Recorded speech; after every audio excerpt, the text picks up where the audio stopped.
তাই বিরাদর ইসলাম, আমাদের নবী সাল্লাল্লাহু আলাইহি ওয়াসাল্লাম বলেন, যেই ব্যক্তি আমার নাম নিল আর আমার উপরে দুরূদ শরীফ পাঠ করলো না, ওই ব্যক্তি হচ্ছে কৃপণ, কঞ্জুস।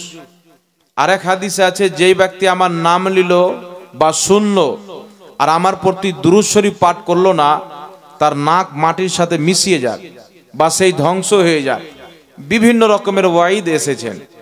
তাই নবী পাক সাল্লাল্লাহু আলাইহি সাল্লামের আমরা যতবার নাম নেব, এক মজলিসে যদি আপনি 100 বার নাম নেন তো 100 বার দুরূদ শরীফ পড়া মুস্তাহাব, আর 100 বারের মধ্যে একবার দুরূদ শরীফ পড়া জরুরি হয়ে যায়। জোরে বলেন সুবহানাল্লাহ। তাই বিরাদার, আমরা যখন জালসাতে বক্তব্য আরম্ভ করি, আল্লাহর গুণগানের পর নবী পাকের প্রতি সালাত ও সালাম পাঠ করি।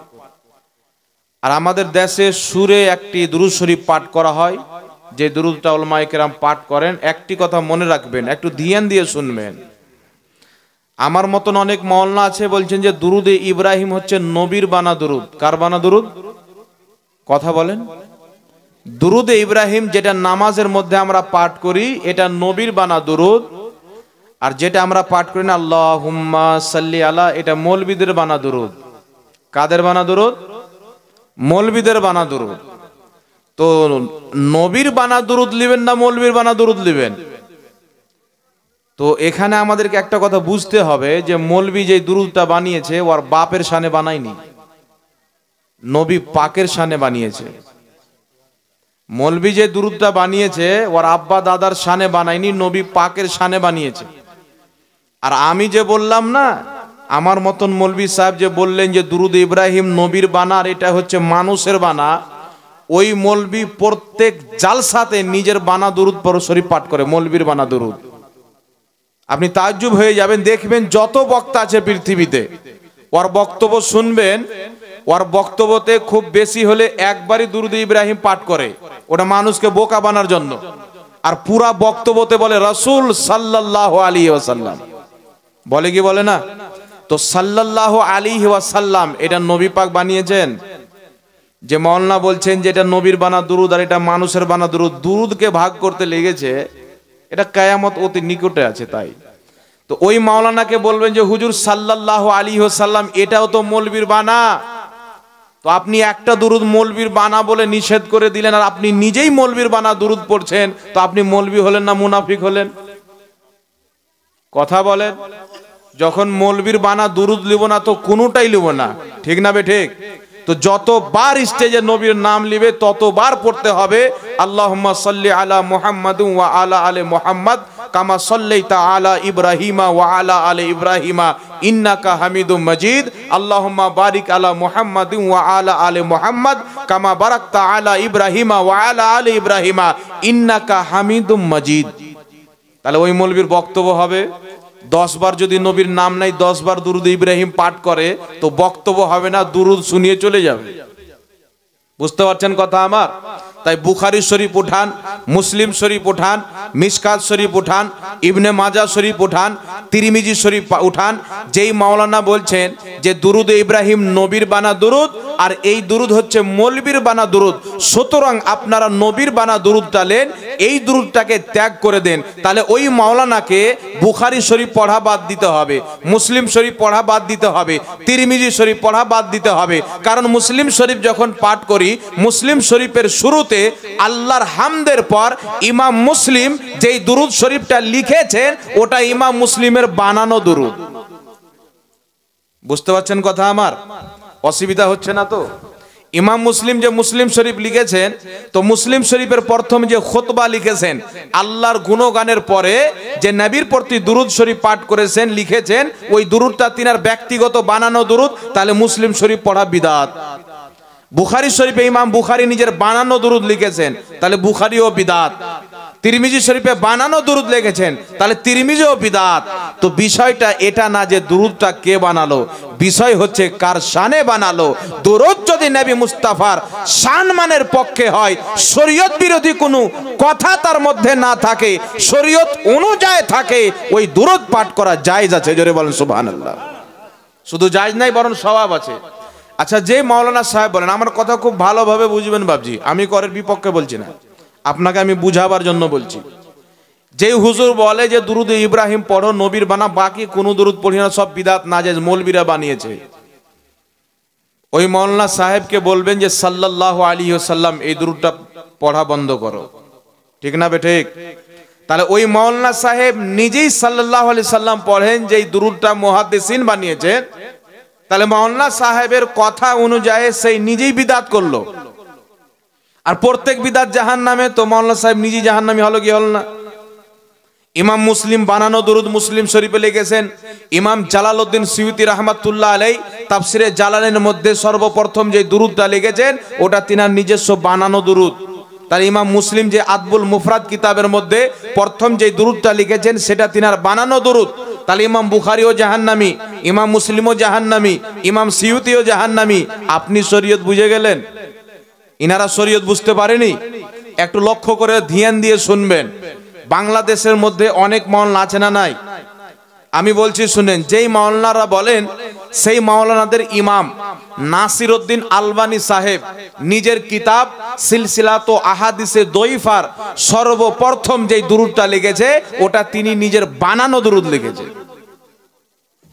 ইবনে তাইমিয়া সাহেব নিজের মাজমাউল ফাতাওয়ার মধ্যে সর্বপ্রথম যে আল্লাহর হামদের পরে দুরুদটা লিখেছেন তিনার বানানো দুরুদ লিখেছেন। তো ওই মৌলবীর ফাতোয়াতে তাদের নিজের ইমামই বিদাতি হয়ে গেল। তাহলে ও মৌলবী শরীয়ত বুঝে? শরীয়ত বুঝে? আপনারা বলেন তো, ইউটিউব খুলবেন, ইউটিউবের মধ্যে অনেক নাত গজল আছে না নাই? সেই নাত গজল কি আমার নবী বলেছেন না মৌলবীদের বানানো? জোরে বলতে হবে, আর একটু জোরে বলেন না। তো মৌলবীরা নিজের বাপের শানে বানিয়েছেন না নবীর শানে? নাতের মধ্যে কার গুণগান করেছেন? আল্লাহর গুণগান বা আল্লাহর নবীর গুণগান বা আল্লাহর ওলিদের গুণগান। আর আল্লাহ পাক বলছেন আমার নবীর গুণগানটা হচ্ছে আমার গুণগান। আর নবী পাক বলেছেন ইনদা যিকরুস সালিহিন তানাজ্জালুর রাহমা, যেখানে নেক বান্দাদের আল্লাহর ওলিদের গুণগান করা হয় সেখানে আল্লাহর রহমত বর্ষণ হয়। জোরে বলেন সুবহানাল্লাহ। তাহলে সবাই বিদাতি হয়ে গেল, আপনি জান্নাতি হয়ে গেলেন? তো না, সাল্লাল্লাহু আলাইহি ওয়াসাল্লাম সব মৌলবি পড়ে, ওই যেই ফিরকারি হোক, কাদিয়ানি হোক, শিয়া হোক, আহলে হাদিস হোক, দেওবন্দি মতের হোক, বরেলি মতের হোক, যেই মতের হোক, সব মৌলবি পড়ে সাল্লাল্লাহু আলাইহি ওয়াসাল্লাম। পৃথিবীর কোন মাওলানা যদি কোন এক কিতাবের মধ্যে একটি হাদিস দেখাইতে পারে যে সাল্লাল্লাহু আলাইহি ওয়াসাল্লাম আমার নবী এই দুরূদ দিয়েছেন, ওই মাওলানাকে 1 লাখ টাকা পুরস্কার দেওয়া হবে। কিয়ামত পর্যন্ত দেখাইতে পারবে না। তো এইগুলো কিছু নয়, এইগুলো হচ্ছে আপনাদের মতন সাধারণ লোককে গুমরা করা। এই দুরূদ পড়লে যদি গুনাহ হতো তো আমার পড়লে কি না পড়লে কি, আমার বাপ দাদার বিল্ডিং হয়ে যায় পড়লে? এটা নবীর শানে দুরূদ। তাই বিরাদর ইসলাম, দুরূদ যে কোনো দুরূদ হোক যেটা আমার নবীর শানে আছে, আমার নবীর নাম আছে, ওই দুরূদকে কোনো ব্যক্তি যদি বিদাত বলে, নাজায়েজ বলে, ওই মৌলবীর ঈমানও নাই, বউ নাই। বুঝতে পারছেন? কারণ দুরূদ পড়তে কে বলেছেন? আল্লাহ পাক বলেছেন। আল্লাহ নির্ধারিত করেননি যে এই দুরূদটা পড়ো, বসে পড়ো, দাঁড়িয়ে পড়ো না, দাঁড়িয়ে পড়ো, ঘুমিয়ে পড়ো না। আল্লাহ তাবারাক ওয়া তাআলা যেই হুকুমগুলি মুতলাকান দিয়েছেন, মুতলাক জারি হয় নিজের ইতলাকের উপরে, এটা শরীয়তের কায়দা রয়েছে। তাই আল্লাহ তাবারাক ওয়া তাআলা বলেছেন আমার নবীর প্রতি দুরূদ পড়ো, সাল্লু আলাইহি ওয়া সাল্লিমু তাসলিমা। খুব তোমরা সালাম পড়ো। আপনি বসেও পড়েন, দাঁড়িয়েও পড়েন, শুয়েও পড়েন, চলতে চলতে পড়েন, গাড়িতে পড়েন, বাসে পড়েন। আল্লাহ তাবারাক ওয়া তাআলা মুতলাক হুকুম দিয়ে সব সময়তে পড়া জায়েজ করে দিয়েছেন। জোরে বলেন সুবহানাল্লাহ। সব সময় পড়েন আপনি। কিছু মাওলানা বের হয়নি যে দাঁড়িয়ে পড়তে হবে, কোন হাদিসে আছে?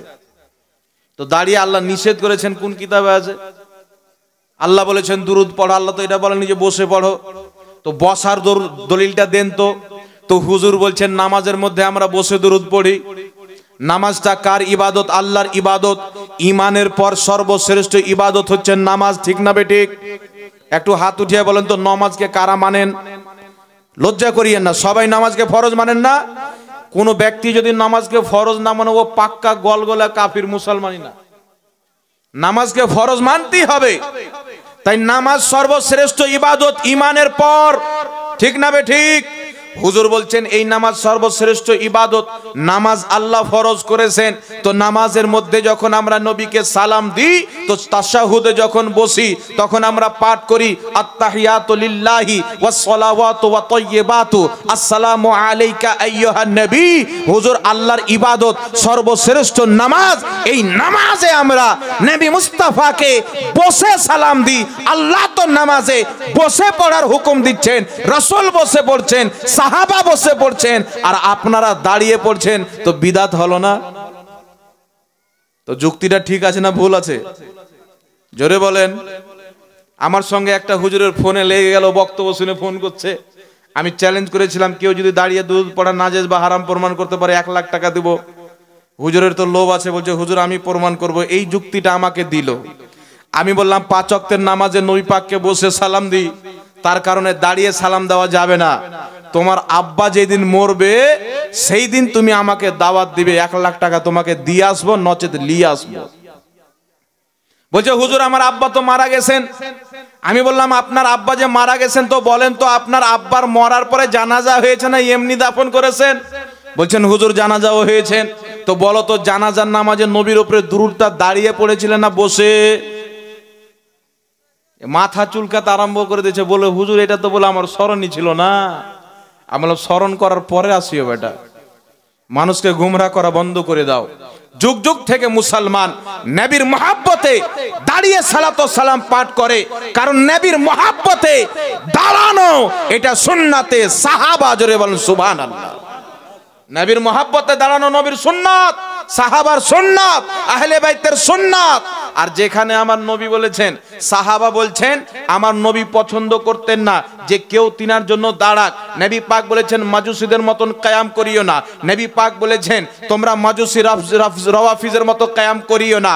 নবী পাক পছন্দ করতেন না যে কোন সাহাবী তিনার সম্মানে দাঁড়াক।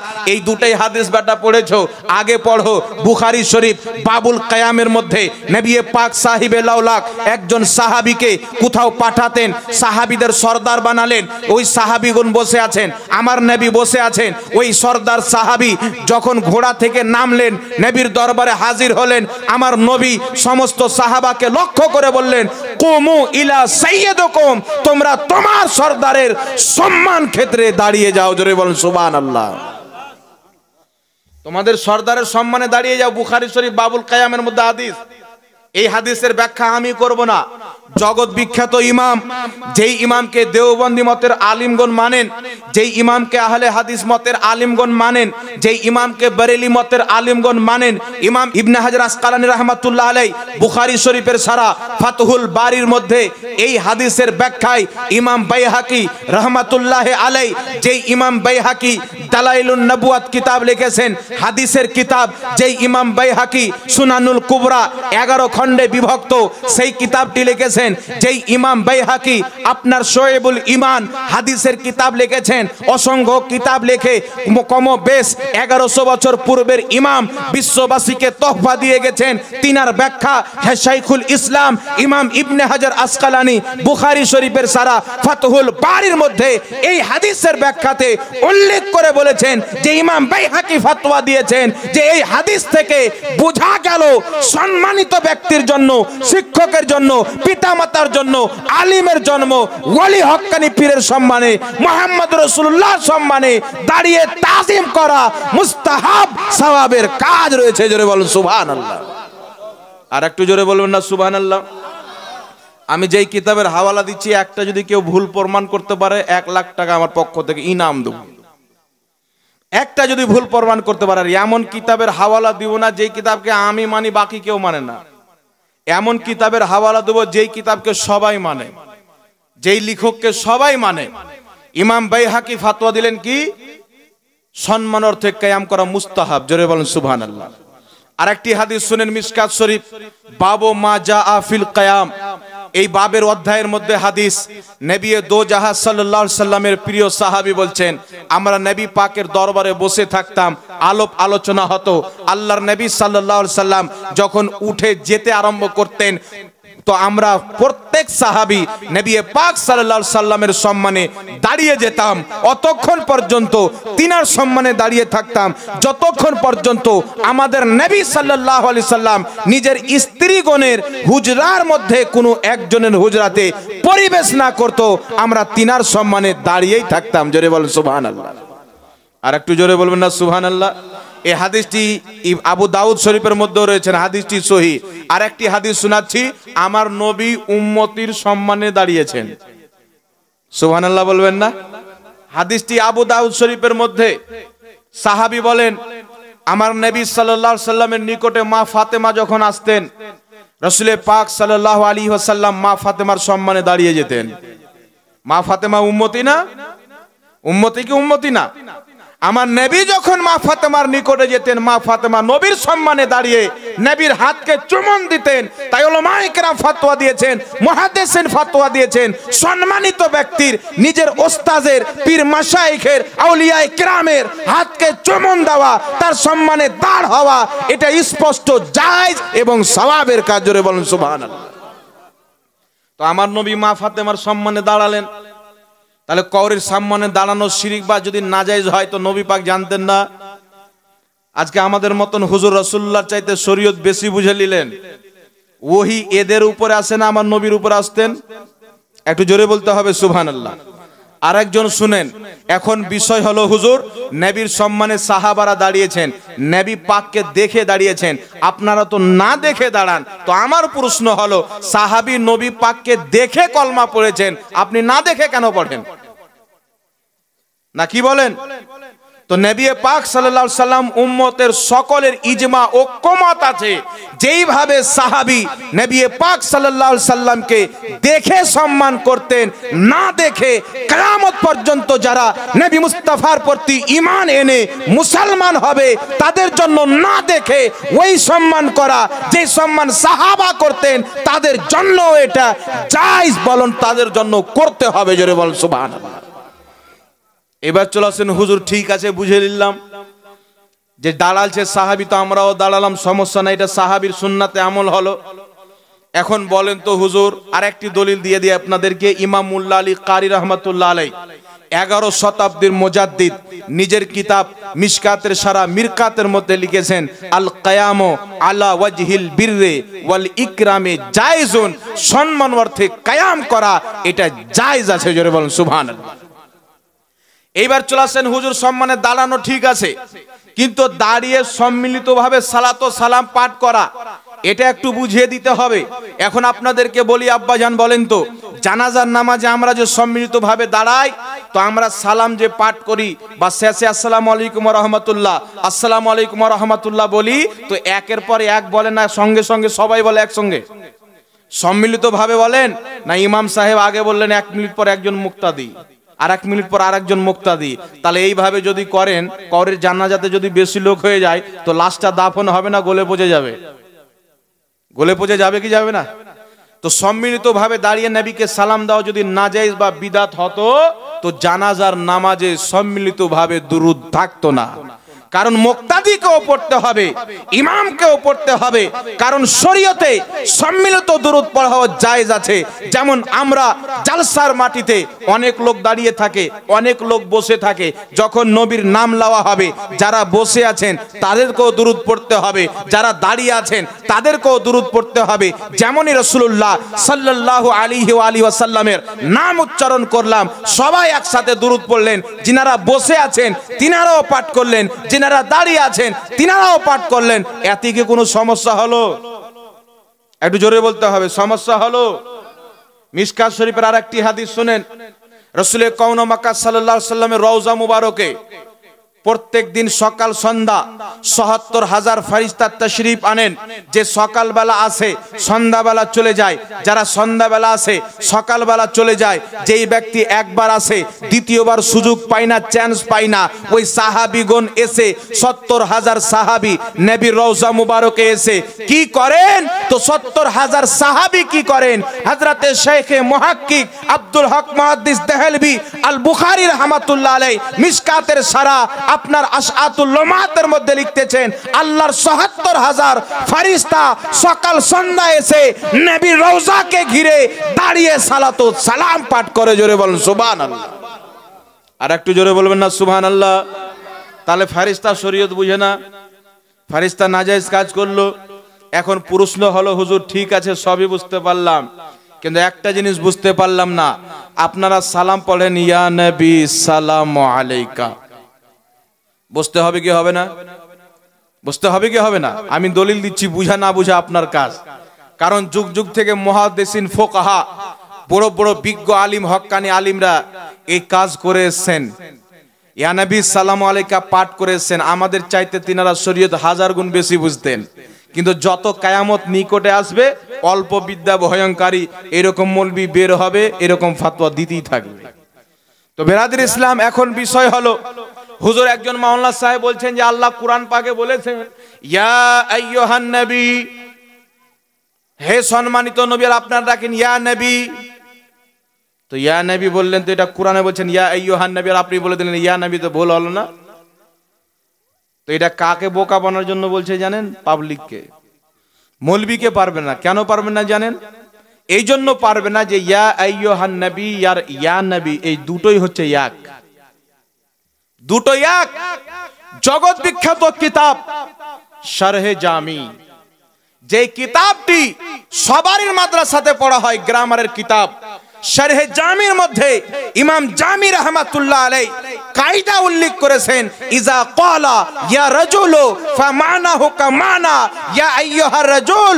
কোন ব্যক্তি যদি ইয়া রাজুল বলে, ইয়া রাজুল বলে যেই মানা হয়, ইয়া আইয়ুহার রাজুল বলে একই মানা হয়। কেউ যদি ইয়া নবী বলে, ইয়া নবী বলে যেই অর্থ হয়, ইয়া আইয়ুহান নবী বলে একই অর্থ হয়। জোরে বলুন সুবহানাল্লাহ। এখন আপনি বলতে পারেন হুজুর আমাদের পাবলিকের সামনে যদি ঘুরিয়ে ঘাড়িয়ে বলে দেয় আমরা কি বুঝতে পারবো? তো হাতে মোবাইল আছে, গুগলে যাবেন, এখন যদি বাংলা লেখেন তো আরবি হবে না? হবে না? আরবি লেখেন তো বাংলা অনুবাদ হয়ে যাবে। আপনি এই ইয়া আইয়ুহান নবী লিখবেন, বাংলা দেখবেন কি আছে, ইয়া নবী লিখবেন, বাংলা দেখবেন কি আছে। ইয়া আইয়ুহান নবী এর অর্থ হে সম্মানিত নবী। এই কথা যে মাওলানা বলেছে কুরআন পাকের সঙ্গে চিটিংবাজি করেছেন। দুনিয়ার কোন কিতাবে নাই যে ইয়া আইয়ুহান নবী এর অর্থ হলো হে সম্মানিত নবী, এর অর্থ হচ্ছে হে নবী। ইয়া আইয়ুহান নবী এর অর্থ হচ্ছে হে নবী, আর এর হিন্দি হচ্ছে কি উর্দু। ইয়া আইয়ুহান নবীর উর্দু হচ্ছে এই নবী, এই নবী, আর বাংলা হচ্ছে হে নবী। ইয়া নবীর অর্থ হচ্ছে হে নবী। জোরে বলুন সুবহানাল্লাহ। আর আইয়ুহান নবীর অর্থ হচ্ছে হে নবী। জোরে বলুন সুবহানাল্লাহ। ইয়া আইয়ুহান নবী, আইয়ুহান নবী, ইয়া নবী, তিনটা শব্দের মানে এক। যদি বিশ্বাস না হয় আপনার গুগলে লিখে আপনি চেক করে নেবেন। আইয়ুহান নবীর অর্থ যেটা আসবে, ইয়া আইয়ুহান নবীর অর্থ সেটা আসবে, ইয়া নবীর অর্থ সেটা আসবে। তো নবী পাককে ইয়া নবী বলে সম্বোধন করা, ইয়া রাসূলুল্লাহ বলে সম্বোধন করা, এটা সুন্নাতে সাহাবা। জোরে বলেন সুবহানাল্লাহ। কারণ সাহাবা যখন সালাম দিতেন কি বলে সালাম দিতেন? কখনো বলতেন ইয়া রাসূলুল্লাহ আলাইকাস সালাম, কখনো বলতেন ইয়া রাসূলুল্লাহ আসসালাতু ওয়াসসালামু আলাইকা ইয়া হাবিবাল্লাহ। আল্লাহর নবীকে সাহাবা সালাম দিয়েছেন, প্রথমে ইয়া শব্দ ব্যবহার করে আল্লাহর নবীকে সম্বোধন করেছেন। জোরে বলেন সুবহানাল্লাহ। বুঝতে পারছেন আমার কথা? অসুবিধা হচ্ছে না তো? এবার প্রশ্ন হলো হুজুর ইয়া নবী বলে সালাম কেউ দিয়েছেন কিনা আপনাকে দেখাইতে হবে। তো আমি বলছি কিতাবের নাম খুলেন, ইমাম কুসাইরি রাহমাতুল্লাহ আলাইহি, জিনাকে সবাই মানেন। ইমাম কুসাইরি রাহমাতুল্লাহ আলাইহি নিজের কিতাব শারফে মুস্তাফার মধ্যে হাদিস নিয়েছেন। সাইয়েদনা মালকুল মউত আলাইহিস সালাম আল্লাহর নবী সাল্লাল্লাহু আলাইহি সাল্লামের দরবারে উপস্থিত হলেন। উপস্থিত হওয়ার পরে বলছেন ইয়া রাসূলুল্লাহ ইয়া হাবিবাল্লাহ, আপনার দরবারে আল্লাহর হুকুম নিয়ে এসেছি। আল্লাহ পাক বলেছেন মালকুল মউত যাও আমার নবীর আত্মা কবজ করে এসো, কিন্তু শোনো আমার নবীর দরবারে যখন যাবে আগে পারমিশন নিবে। যদি আমার নবী পারমিশন দেয় আমার নবীর আত্মা বের করবে, যদি পারমিশন না দেয় আত্মা বের করবে না। মালকুল মউত বলছেন ইয়া রাসূলুল্লাহ আপনি কি হুকুম দিচ্ছেন? এমনি সমাতে জিবরিল আলাইহিস সালাম ফেরেশতাদের সরদার সদরুল মালায়েকা সঙ্গে সঙ্গে নবীর দরবারে উপস্থিত হয়ে বলছেন ইয়া মুহাম্মদ আলাইকাস সালাম। জোরে বলুন সুবহানাল্লাহ। ইয়া মুহাম্মদ আলাইকা সালাম। জিবরিল আমিন বলছেন। আপনারা বলেন তো জিবরিল আমিন চাইতে বেশি শরীয়ত কেউ বুঝে? তাহলে জিবরিল আমিন কি বললেন? ইয়া মুহাম্মদ আলাইকা সালাম। তো এর ওজনই হচ্ছে ইয়া নবী আলাইকা সালাম, ইয়া নবী সালামুন আলাইকা, ইয়া হাবিব সালামুন আলাইকা। জিবরিল আলাইহিস সালাতু ওয়াস সালাম ডাইরেক্ট ইয়া মুহাম্মদ বলে নবী পাককে সালাম দিয়ে এটা প্রমাণ করে দিলেন কিয়ামত পর্যন্ত আগে নবীর নাম নিয়ে পরে সালাম করা এটা আমি জিবরিলের সুন্নাত। জোরে বলেন সুবহানাল্লাহ। তাহলে যারা বিদআত বলছে জিবরিল আমিনের উপরে ফতোয়া লাগাও। যত মৌলবি বিদাত বিদাত বলে চিল্লাচ্ছে না, এরা সবাই শুনে বাংলা বই পড়ে হাওয়ালা দেয়, মানে আরবি পড়ার ক্ষমতা নাই। আমরা আলহামদুলিল্লাহ আরবি নিজে পড়েছি, মাদ্রাসার ছাত্রকে আরবি পড়াই। একটু আলহামদুলিল্লাহ বলে। এটা বড়াই করছি না, এটা বুঝাবার চেষ্টা করতেছি। আজকে পর্যন্ত কেউ আমার একটা ভিডিও দেখাতে পারবে না যে আমি কোনো বাংলা বই থেকে হাওয়ালা দিয়েছি, কোন বাংলা বই থেকে রেফারেন্স দিয়েছি। যেই মৌলবীর আরবি পড়ার ক্ষমতা নাই, পাবলিককে বাংলা বই ফাতাওয়া আলমগীরিতে এটা লেখা আছে, বেটা আরবি ফাতাওয়া আলমগীরি তোর বাপও পড়তে পারবে না। তোমার পুঁজি কত ঠিক আছে, জনম কুণ্ডলী এ টু জেড আমার জানা আছে। আরবি পড়ার তোমার ক্ষমতা নাই, বাংলা বই কালিয়ে চোখে কিনেছো, মানুষকে দেখাচ্ছ। বাংলা তো আমার মৌলবি লিখে অনেক কিছু ভুলভাল করতে পারে কি পারে না? কোরআন পাকের মানা মানুষ ভুল করেনি, বিসমিল্লাহর মানেই ভুল করেছেন। অনেক কিতাবের মধ্যে লেখা আছে কোরআন পাকের অসংখ্য মানা ভুল করেছে। তাহলে কি কোরআনকে ভুল বলা যাবে? তো বাংলা কিতাব বাদ দাও, আসল ফাতাওয়া আলমগীরি 2 লাইন পড়ে শোনাও, মনে করবো বাপের বেটা আছো। কোনোদিন পারবে না, এদের পুঁজি নাই। হঠাৎ করে বাপের সঙ্গে চাষ করছিল, 2টা বাংলা বই পড়ে নিল, মসজিদে হুজুরের কাছে 2 দিন উঠা বসা করলো, কালকে থেকে জালসার বক্তা হয়ে গেল। এইরকম বক্তা যখন জন্ম নেয় সমাজে বিভ্রান্তি সৃষ্টি হয়। মূর্খ বক্তা যখন জন্ম নেয়, ইলমের গভীরতা থাকে না, কোরআন পাকের গহরাইকে বুঝে না। সমুদ্রের পাশে দাঁড়িয়ে বলছে আল্লাহু আকবার, কত পানি, কিন্তু সমুদ্রের তলাতে কি আছে বেটা জানে না যে সমুদ্রের মধ্যে মাছও থাকে, কুমিরও থাকে, কাছুয়াও থাকে। মৌলবি বলছে যা থাক, কুমির কাছুয়া সব খাওয়া জায়েজ করে দেবো, বলে নাউজুবিল্লাহ। তো যাই হোক বেরাদর ইসলাম, আরেকজন ইমামের হাওয়ালা দিয়েছি, ইমাম সামারকান্দি রাহমাতুল্লাহ আলাইহি, जिनाके सबाई मानेन। किताबটির नाम हलो आत-तानबीहुल गाफिलिन बे आहादिसे सय्यिदुल मुरसालिन। जगत विख्यात इमाम शत शत बछर पूर्वेकार, जिनाके सबाई माथार ताज मानेन, इमाम बोले मेनेছেন, जिनार असंख्य लेखा किताब मानुष पाठ करें। तिनी निजेर किताब आत-तानबीहुल गाफिलिনের মধ্যে তাশাহুদের বয়ান করতে গিয়ে লিখছেন আসসালামু আলাইকা আইয়ুহান নবী ইয়ানি ইয়া আহমদ আলাইকা সালাম ইয়া নবী সালামু আলাইকা। জোরে বলেন সুবহানাল্লাহ। ইমাম সামারকান্দি রাহমাতুল্লাহ আলাইহি বলছেন আসসালামু আলাইকা আইয়ুহান নবী, আমরা যে নামাজে পাঠ করি ইয়ানি ইয়া মুহাম্মদ আলাইকা সালাম ইয়া নবী সালামু আলাইকা, এর অর্থই হলো ইয়া নবী সালামু আলাইকা। জোরে বলেন সুবহানাল্লাহ। এটার মানে এটা, কিন্তু বোকা বুঝে ভাটিওয়ালা, ভাটিওয়ালা হবে তুমি বুঝবে। আর ভাটিওয়ালা কখন হয়? এখানে মোল্লা সাহেবরা বসে আছে, জিজ্ঞাসা করেন মানুষ যদি সকালে মারা যায় কবরে গিয়ে ভাটিওয়ালা, আসরের সময়, বিকালে মারা গেলেও ভাটিওয়ালা। তাই আমাদের ভাষাতে বল না বোকা বুঝে ভাটিওয়ালা। তো মরবে তখন ভাটিওয়ালা হবে, তখন কবরে বুঝতে পারবে যে নবীর দুরুদকে নিয়ে ছিনিমিনি করা এটার শাস্তি কি। তখন বুঝতে পারবে। নিজের মৌলবীর তারিফ করতে গিয়ে, গুণগান করতে গিয়ে তাকে নবী চাইতেও বড় করে দেয়। একটা বক্তব্য শুনছিলাম, হুজুর বলছে একজন মাওলানা সাহেব আছে, আমি নাম উচ্চারণ করছি না কারণ আমাদের পাক মুখে ওরকম নাপাক নাম লওয়া ঠিক হবে না। ও মৌলবীর ব্যাপারে বলছেন যে আদম আলাইহিস সালাম থেকে নিয়ে এখন পর্যন্ত এই মৌলবীর মতন বক্তা জন্ম হয়নি, বলেন নাউজুবিল্লাহ। তো নিজের মৌলবীর তারিফ করলো এত লম্বা করে, নবীর তারিফ করলে কোরআনে আছে হাদিসে আছে, কোরআনে আছে হাদিসে আছে, কটা হাদিস পড়নেওয়ালা। যাক বেরাদর ইসলাম, এইবার চলে আসেন। তাই নবী পাক সাল্লাল্লাহু আলাইহি সাল্লামের দুরূদ মুহাদ্দিসিনের তৈরি করা দুরূদ পড়া জায়েজ আছে। কারণ সাল্লাল্লাহু আলাইহি ওয়াসাল্লাম আমরা পাঠ করি কি করি না? এই দুরূদটা মুহাদ্দিসিন তৈরি করেছেন। মুহাদ্দিসিন হাদিস পড়ছেন, নবীর নাম নিলে দুরূদ পড়তে হবে, নবীর নাম লিখলে দুরূদ পড়তে হবে। তো যদি নবীর নামের পরে আমরা দুরূদে ইব্রাহিম লিখি তো বুখারী এত বড় থাকতো না, এত বড় হয়ে যেত। বুঝতে পারছেন কথা আমার? যতবার নবীর নাম আছে, এক একটা হাদিসে 2 বার 4 বার 5 বার 1 বার তো আছেই। তো যতবার নবীর নাম আছে ততবার যদি দুরুদ ইব্রাহিম লিখতো, তাহলে চিন্তা করেন যে এই বুখারী শরীফ এইরকম মোটা এত বড় পাওয়া যায়, ওই বুখারী শরীফ 40-50 খণ্ডে বিভক্ত হতো। কিনতেই পারত না মৌলবী সাহেবরা, কারণ মৌলবীদের বেতন কম, তাহলে পড়তে পারতো? তাহলে চিন্তা করেন যে ইমাম বুখারী, ইমাম মুসলিম যত মুহাদ্দিসিন ছিলেন, তিনারা হাদিস শরীফ যখন লিখলেন ক্বালা ক্বালা রাসূলুল্লাহ সাল্লাল্লাহু আলাইহি ওয়াসাল্লাম, এই দুরূদ শরীফটা তিনারা নিজের পক্ষ থেকে সাজিয়ে লিখে দিলেন যে এই দুরূদটা লেখাতেও সহজ, বলাতেও সহজ, পাঠ করাতেও সহজ। তিনাদের বানানো দুরূদ সাল্লাল্লাহু আলাইহি ওয়াসাল্লাম মৌলবি মেনে নিল, আর ইয়া নবী সালামু আলাইকা মানতে পারে না। আপনার আল্লাহুম্মা সাল্লি আলা এই দুরূদকে মানতে পারে না, তাহলে কি বুঝা গেল? এক জায়গায় মানছে আর এক জায়গায় মানে না। একই বলা হয় মুনাফিকি, একই বলা হয় ঈমান চুরি, একই বলা হয় ডাকাতি। কিন্তু আমরা বলছি মুহাদ্দিসিনে যখন একটা মেনেছে এটাও মানো, তো বলবে হুজুর তাহলে এই দুরূদটা কোন মুহাদ্দিসিন বলেছেন? ডাইরেক্ট ইয়া নবী সালামু আলাইকা একজন মুহাদ্দিসিনের হাওয়ালা দাও, আমি মুহাদ্দিসের নাম বলছি শোনো।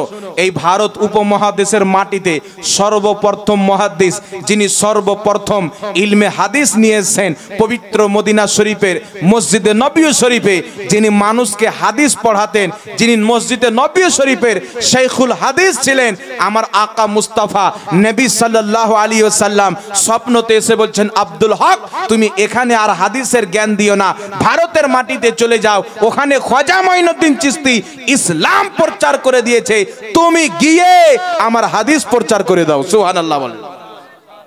আর আমার নবীর স্বপ্ন হচ্ছে সত্য। মুসলিম শরীফের মধ্যে হাদিস, মিশকাত শরীফের মধ্যে হাদিস, আমার নবী মুস্তাফা বলছেন মান রাআনি ফিল মানাম ফাকাদ রাআল হক, যে আমাকে স্বপ্নে দেখলো, নবী পাক বলছেন সে আমাকেই দেখলো। জোরে বলেন সুবহানাল্লাহ। সে সত্য দেখলো।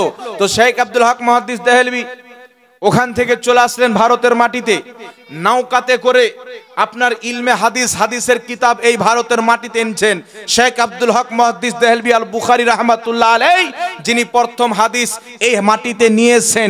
যখন বাংলাদেশ, পাকিস্তান, আফগানিস্তান, মায়ানমার, আপনার কি দেশটার নাম বলে শ্রীলঙ্কা, এই সমস্ত দেশ যখন একটাই দেশ অখণ্ড ভারত ছিল, তখন ইলমে হাদিস এনেছিলেন, যিনাকে আহলে হাদিস ভাইরাও মানে, দেওবন্দি ভাইরা মানে, আহলে সুন্নাত ওয়াল জামাত সুন্নি বেরেলভিরাও মানে।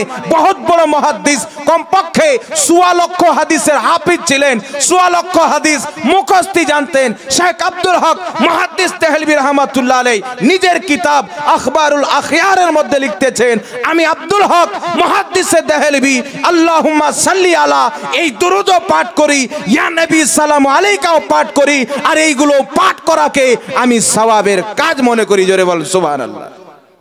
তিনি বলেছেন এগুলো শুধু পাঠ করা জায়েজ না, বলছেন সওয়াবের কাজ।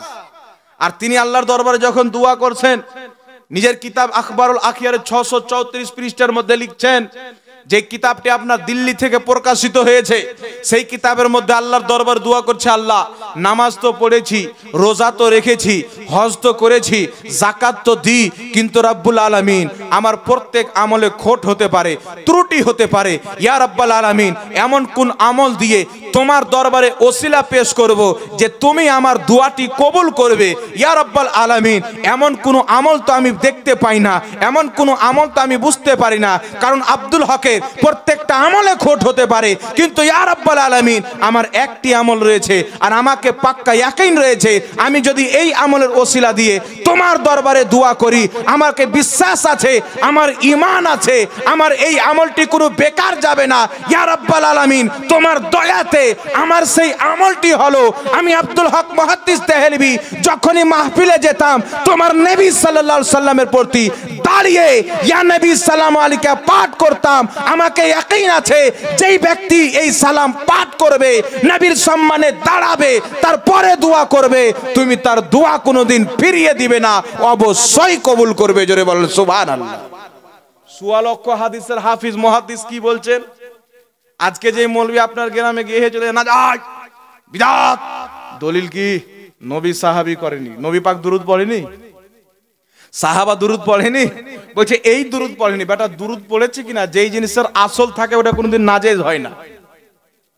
আমার নবী তো এইভাবে কোনো জালসাই করেনি। মাদ্রাসার উন্নতি কল্পে আমার নবী বা কোনো সাহাবী একটা জালসা করেছেন, কোনো মৌলবি দেখাক 5 লাখ টাকা পুরস্কার দেবো।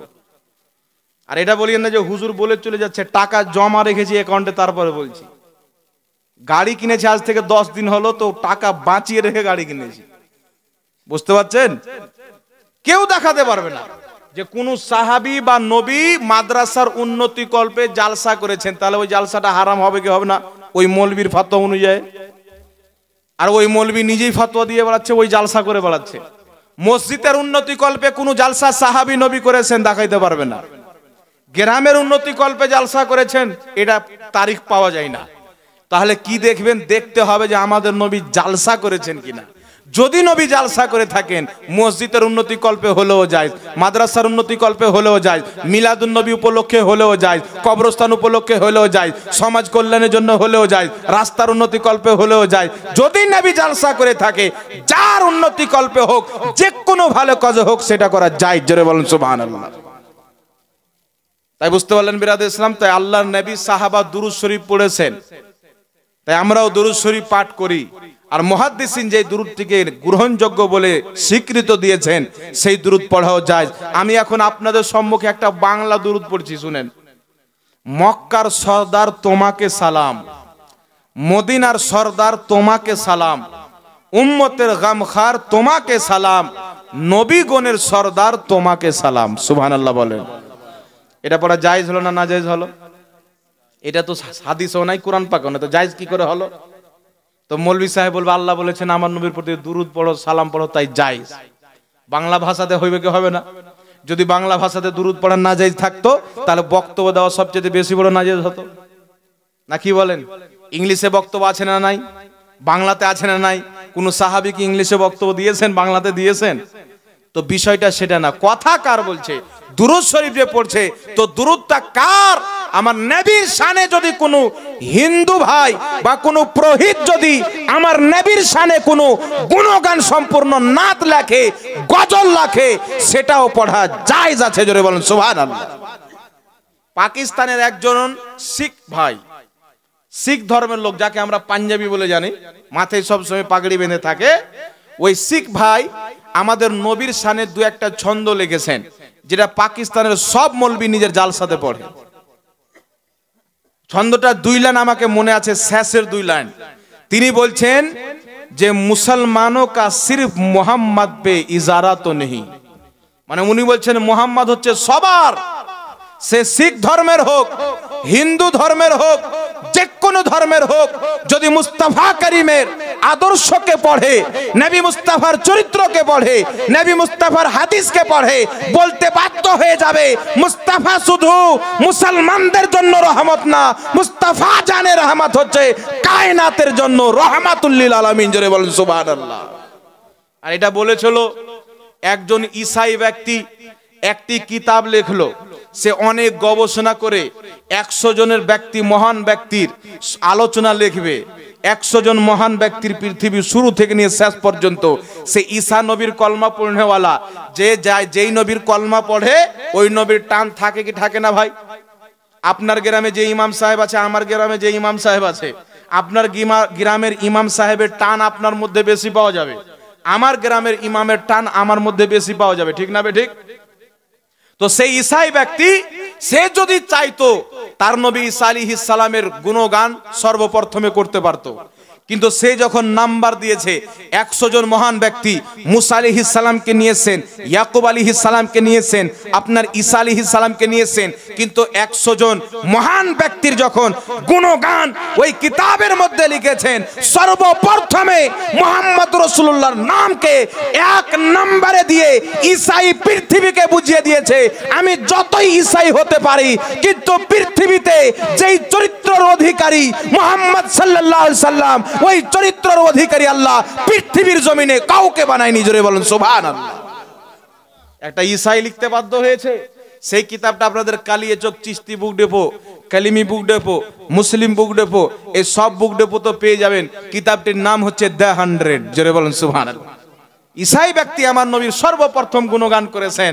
আর সেই যখন এটা লিখলো তো বিশ্বের মানুষ যখন পড়লো, আপনার বার্তানিয়া ইংল্যান্ড দেশের হল্যান্ড বলে একটি জায়গা আছে, সেই জায়গাতে বিশাল বড় কনফারেন্স করা হলো।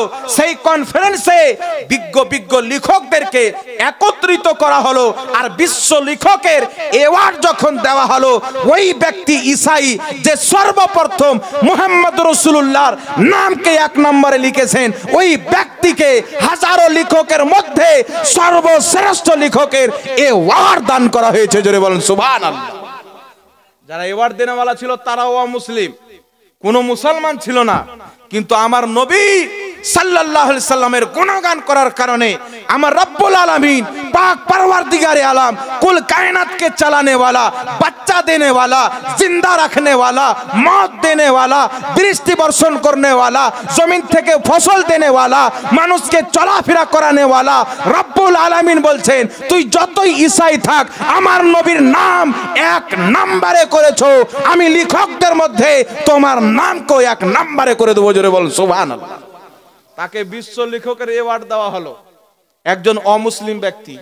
কিন্তু আমাদের মুসলমানদের ভাগ্য খারাপ, আমরা পাবলিককে বুঝাই যে আমাদের নবী আমাদের মতনই ছিল, আমাদের মতনই হাঁকতেন মুততেন, আমাদের মতনই খাইতেন দাইতেন।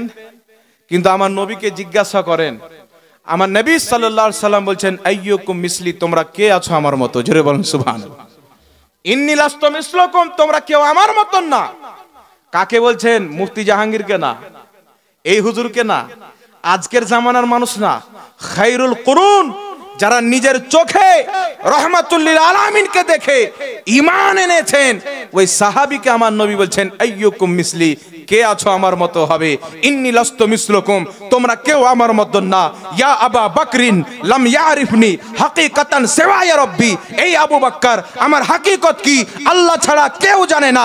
আমার নবী বলছেন, ইয়া আয়েশা তো লাউ শি'তু লাসারাত মাই জাবালুজ যাহাব, আয়েশা আমি যদি চাই আমার পিছন পিছন সোনার পাহাড় চলবে। জোরে বলুন সুবহানাল্লাহ। তাহলে সাহাবীকে নবী পাক বলছেন, তুমি আমাদের মতন না, তোমরা কেউ আমার মতন না। তো সাহাবী যদি নবীর মতন না হয়, আমি আপনি হতে পারবো? বুঝতে শিখেন, ঈমানকে বাঁচাতে শিখেন। এখন বলবেন আল্লাহ কোরআনে বলেছেন, নবী তুমি বলো আমি তোমাদের মতন মানুষ। কিন্তু আল্লাহর নবী কেন বলেছিলেন? যেন কোনো কাফির আমাদের নবীকে খোদা না বলে দেয়।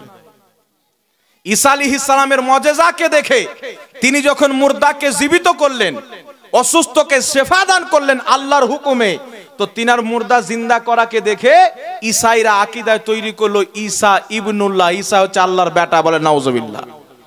তাই আমার আল্লাহ বলছেন, মাহবুব তোমার চন্দ্র 2 টুকরা করাকে দেখে, সূর্যকে ফিরানোকে দেখে, তোমার পাথরকে কলমা পড়াকে দেখে, তোমার গাছকে এক জায়গা থেকে অপর জায়গায় নিয়ে যাওয়াকে দেখে, তোমার পাহাড় থেকে পানির ঝর্ণা বের করা মুজিজাকে দেখে, যেন কুফারে মক্কা, মুশরিকিনে মক্কা যারা মূর্তির পূজা করে তাদের কাছে কোরআনের জ্ঞান নাই, তাওহীদের জ্ঞান নাই, রিসালতের জ্ঞান নাই, তাওহীদ ও রিসালতে তারা তফাৎ জানে না।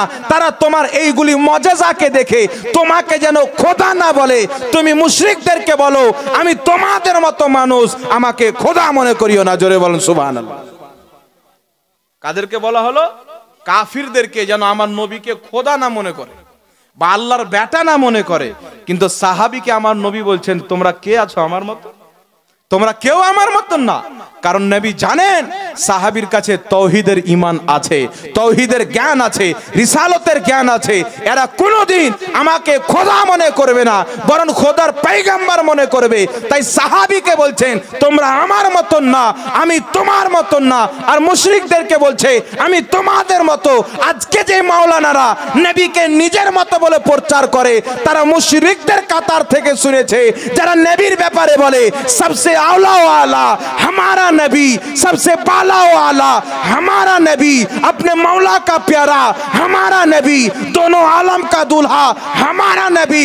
वही मौलवीरा नबी मुस्तफा के साहाबीদের দলে থেকে বুঝেছে। জোরে বলেন সুবহানাল্লাহ। তো আমরা সাহাবীর মতো নবীকে মানবো না মুশরিকদের মতো মানবো? কথা বলেন। সাহাবীর মতো মানবো, বাস।